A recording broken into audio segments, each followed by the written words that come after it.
Hi, I'm Lauren Abrams from 52 Weeks of Hope, and I'm here with Matt Mills. And I'm so excited. If you didn't get to hear the podcast with him, go ahead and go on any place you listen to podcasts because he was so great. I said, we have to live stream and let you talk a little bit more about taking that leap. First, Matt, I'll go ahead and let you introduce yourself, talk about what it is you do. Sure. Yeah.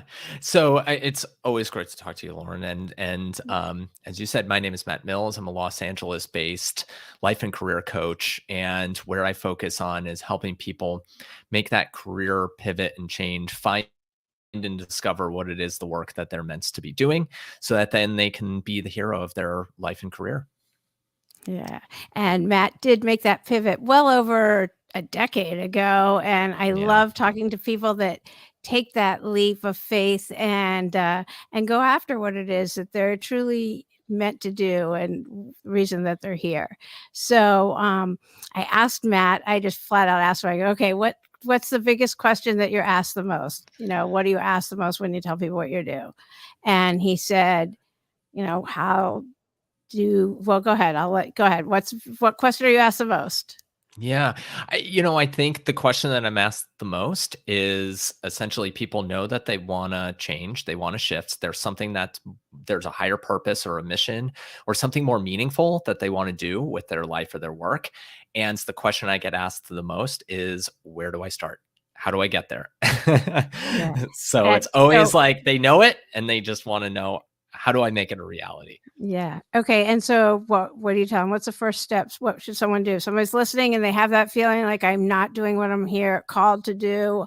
And I love that you said there's a reason you can see your dream.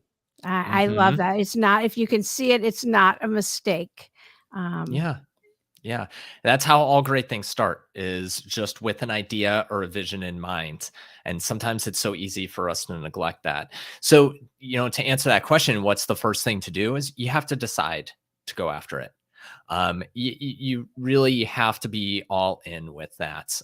It's the same way I kind of think of it like you are becoming an entrepreneur of yourself, and it's almost like starting a business, but in a fun and exciting way, not like all the overwhelming things that come with being an entrepreneur and starting your own business, but really it's like having that drive and that passion, and that understanding what it is that you really want for yourself, for your life, for your career, whatever it might be. But you need to make the decision that you want to make it a reality, that you want to go after it. So that's always the first step.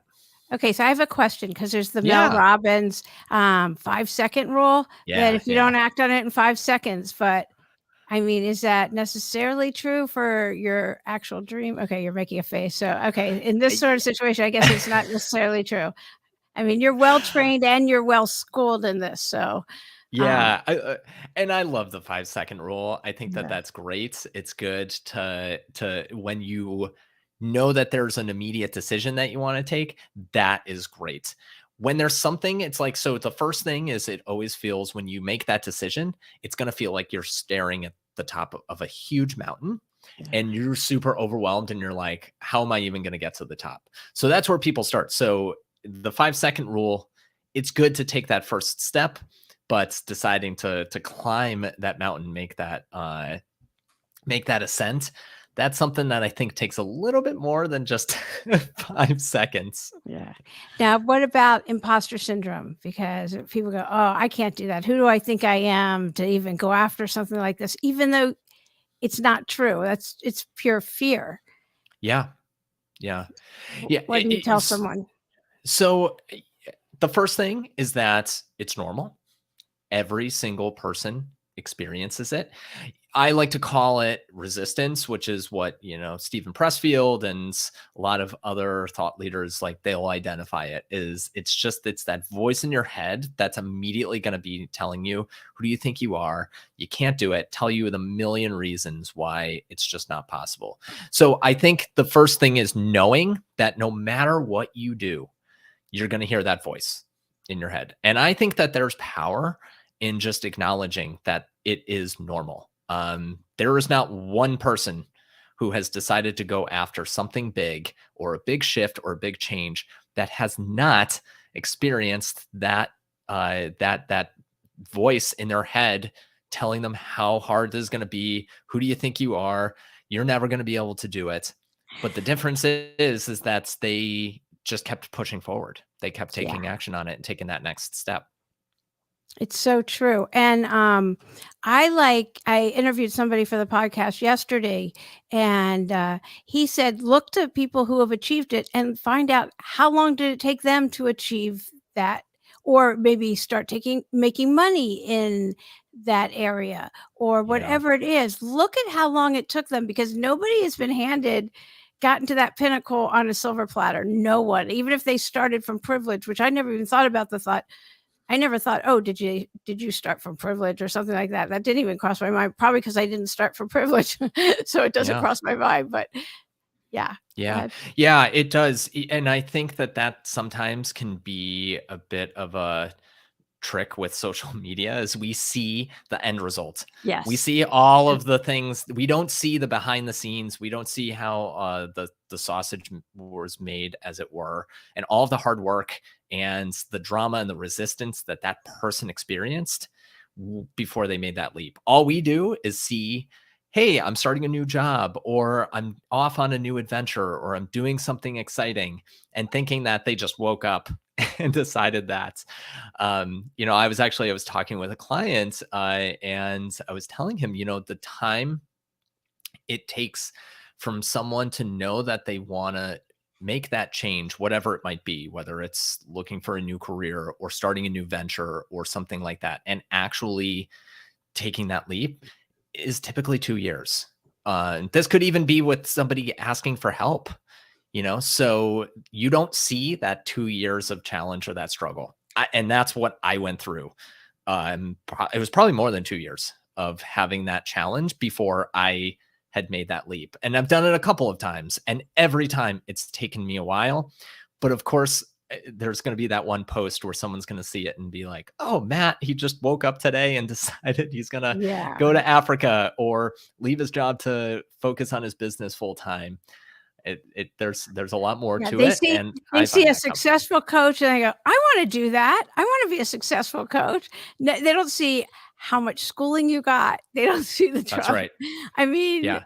all of that. So, Yeah. yeah, I loved your episode for that too, because it's just it's chock full of, like, not just tools of how to do it, but, um getting Yeah. clear, the clarity and the way that, you think you want one thing and maybe the pivoting. So, and I also love the story about your client who thought she wanted something else, and what she needed was maybe communication tools to get, more money, and Yeah. she realized she wanted to stay where she was, that she was Right. actually it was more sticking up for herself where she was and getting some pay Getting the equity and make confidence. more money Yeah. there, and I love the way you helped her just work through her problems where she was. Yeah. Yeah.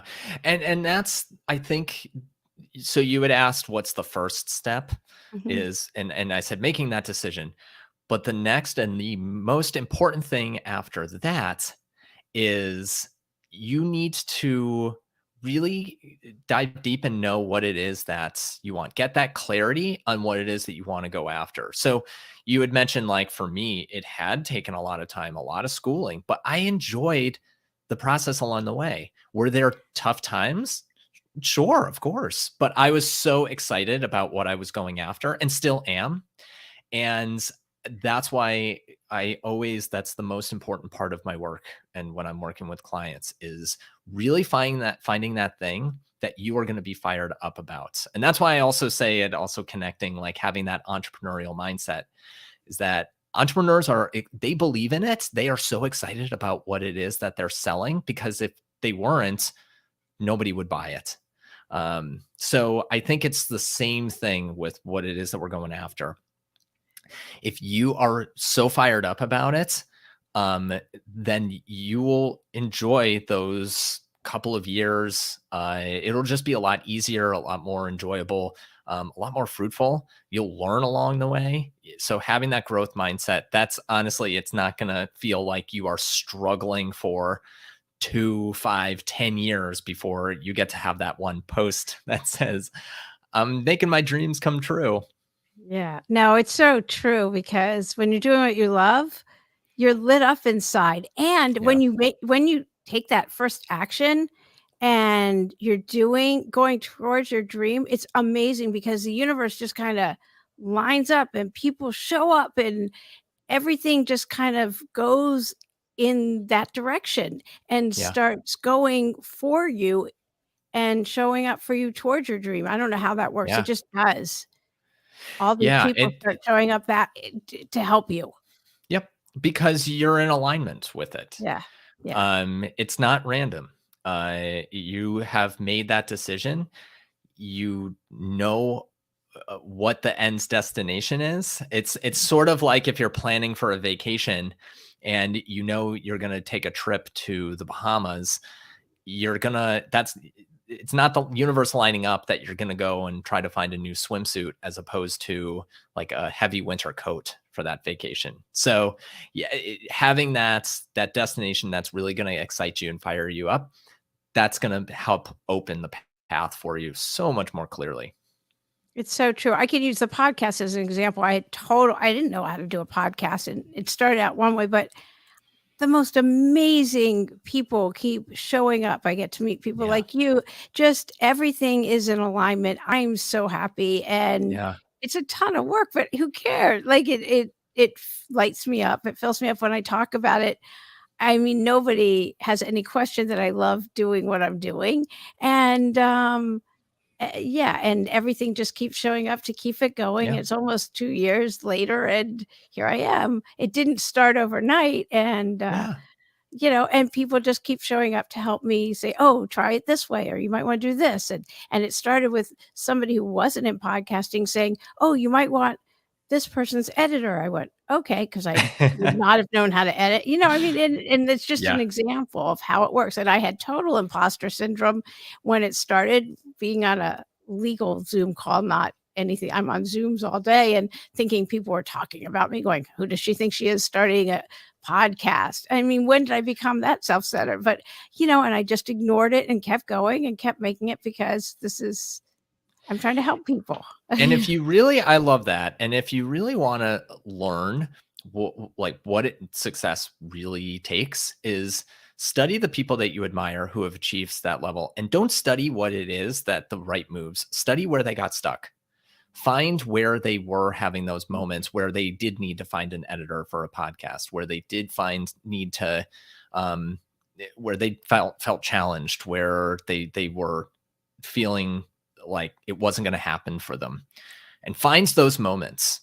So it's like instead of looking for uh, what did they do right, and of course that's super important to do that. But where did they get stuck? Where did they get wrong? Because I find that super inspiring to know that people who are at the place where ultimately that I want to be, that they've been in my shoes before and they've gotten past that and gotten through it. That always for me feels the most comforting. And I know for a lot of people that I work with and talk to, it's the same thing. Just knowing people have been there before, they've gotten through it, and so can I. No, I think that's great. Do you have any other questions that somebody should ask? I think where did you get stuck is an amazing question. Yeah, yeah. Um, I think that's really the biggest one. But I honestly I think there's no question that's wrong. And in fact, I think having that curiosity mindset is what gets you far. I think the power of the answers are in the questions, meaning like the clarity comes from asking as many questions as possible and just searching out. That's where the answers come to you, is when you're searching out the answers to those questions. Absolutely. And I know you keep an open mind all the time and you talk about how you're still growing. Just because you've reached this pinnacle, just because you're doing great doesn't mean you're not still growing. And I love that. Yeah, yeah. And that's what I love about having just that curiosity, and I do it all the time. I think even for right now, if there are moments, if there's something that is a current challenge for me, I put it in the form of a question of what am I trying to solve? And I just put it out there, because what that does is it's almost like tuning a radio frequency where I put aside all of the things that aren't going to answer that question and I focus in on the things that will. And I think that that's such a helpful tool, is just asking the questions. And that's what sometimes I'll even tell clients when they're starting off is, what are all of the questions that you have?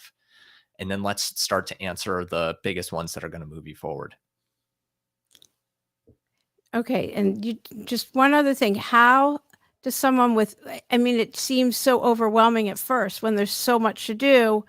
How does someone stay focused and keep it's not like, oh, 1, 2, 3. It just seems kind of overwhelming when there's so much you wanna do with okay, Yeah, how do you stay it's focused? yeah, it, it's I know it seems so simplistic.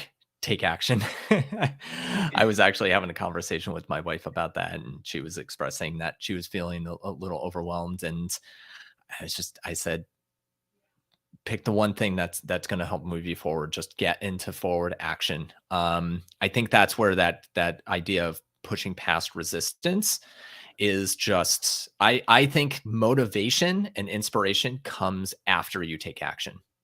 So of course, over time, you want to make sure that you're not just what people would say is being in motion, which is just action for action's sake. You want it to be purposeful. But if you can just hone in on like, what is the smallest thing that maybe I'm resisting, and then take action on that. And so that's where it's just start to stay focused. That will at least get you out of the spiral of overwhelm. So it's a simple step, but really it's just, that's what's going to help you not feel like you have to scale the top of the mountain right away, but you just need to get to that first step. Okay, so here you go. There's your saying, "Purposeful action, not action for action's sake." Yeah, You said that's that. right. Yeah. Okay. Hmm. I think that was really good.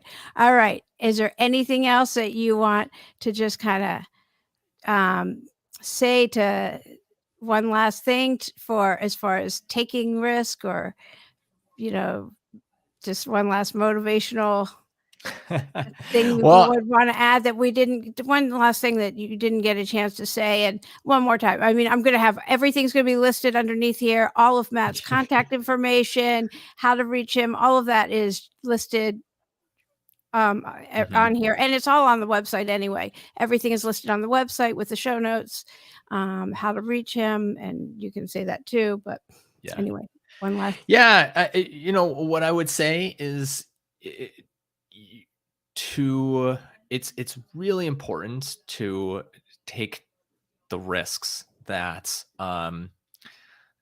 maybe you are resisting, but you know it's going to get you in the right direction. So I talk about this idea of purposeful risk. And really what I mean by that is, when we think about risk, all it is just a choice. And the reason why we think that it's a risk is that there's a greater unknown with it. And so that's why I always say nothing great was created without taking a risk. And all it is just a bigger unknown. And so everything that you do, all these big pivots, any new big life change, a career change, a big project, a business that you want to start, there is going to be some degree of risk.